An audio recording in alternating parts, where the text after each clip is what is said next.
everybody, this is EverNoize. Welcome back to this Story of a Song series. Today is episode 2 on my song Not Alone, and I'm super happy to have you back here and share that with you guys.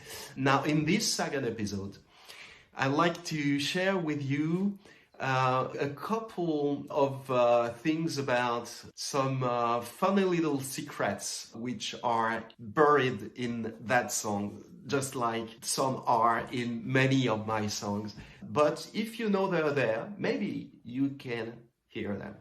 So when I was creating that song, and this, I must say, took place before I came up with the lyrics and therefore with the meaning of that song. When I was creating it, I was playing with drum beats and especially a mix of live drums, pretty acoustic drums, you know, which are sharp and clearly cut and neat and etc.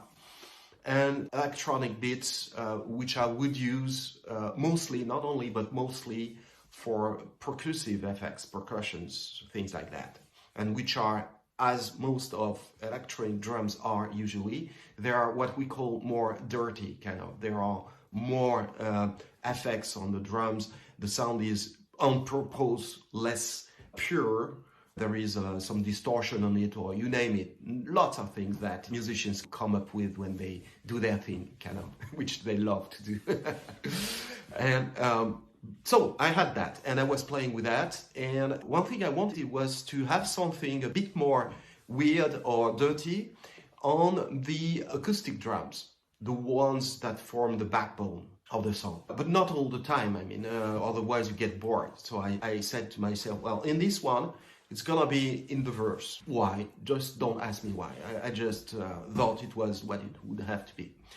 And I said, oh, the snare is nice. I like the sound of that snare, but I like it to have something which is a little bit different, so to say. So what I did is that I recorded my own breath, which actually now you are going to hear, you are hearing in the background of, while I'm speaking.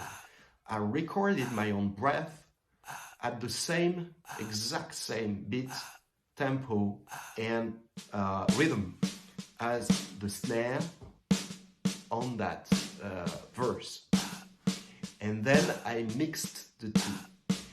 But on purpose, I put this breath really in the background compared to the drums themselves, so that the drums remain acoustic drums. But there is this little something buried in them, which you're not hearing if you don't know that it's there. Or if you hear something, you won't think it's a breath. What you think it is that it's kind of a reverb on the snare. But then something very funny happened. And that's why I'm actually sharing that with you. It's not the idea, because definitely it's not it's not a super magic idea. A lot of people have already used their breath or whatever else elements of their voice to create beats.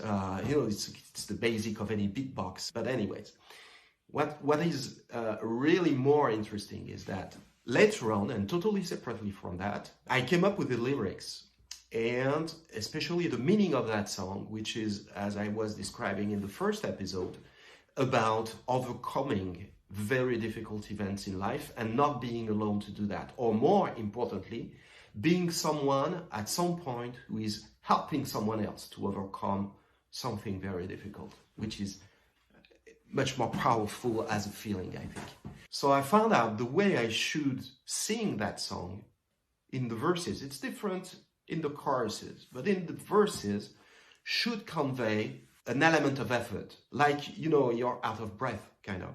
So I sung that song with a breathy voice in the verses. And just for you to understand what I mean by that, here is a short piece of the verse, which you can have as a reference to understand what I mean. We're standing on our road, and it's a long way to go, nowhere to call it home, and only pain we know, I will carry on. So suddenly what's really interesting happened, and that's subliminal. It's not meant to be noticed, but it happens, and I can tell you there is a difference with or without it. The fact that there was this breath added to the snare has some kind of magic happening with the vocals in the verses. And the vocals sound like, well, they subliminally sound like this breathiness in them has a kind of a mood to it where you are out of breath, because every other beat in each bar, you have that breath in the background on the snare, and they play together and they add together to convey this element of effort in the song. Not too much, otherwise listening to the song itself would be an effort, and I definitely don't want that. I want it to be cool to listen to, actually. But you know, something happens in our minds, our brains, all the time.